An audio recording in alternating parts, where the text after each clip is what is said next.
This video is going to take you through the updates made to contours in D3PLOT for Oasys 21. The new Auto All Windows contour mode makes it easier to compare results between multiple windows. The new mode works much like Auto All Frames mode. Auto All Frames mode scans through all the frames in the window to find maximum and minimum values for the contour plot. This means that the contour range will be different for windows using Auto All Frames mode. The Auto All Windows mode scans through all the frames across all the active windows in the current page, and then sets the contour maximum and minimum values to the maximum and minimum values found across all windows. This allows you to have common bounds across multiple windows. We have seen in this demo that the contour plot range changes with contour modes.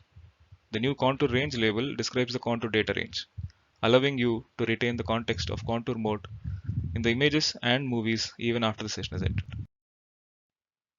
It is now easier within Oasys D3PLOT to set specific user-defined contour bands.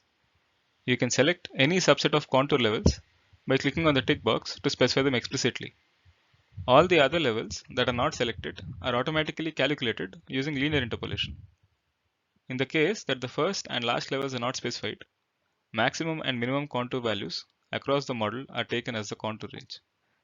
The interpolation between explicitly defined levels or extremal values in automatic modes can now be switched between linear and logarithmic interpolation. This makes it easier to convert back to linear interpolation while preserving intermediate tick levels. We have also added a new Reset Color button to the color pop-up menu. This allows you to reset the contour level color to the default color specified by the color ramp. Thank you.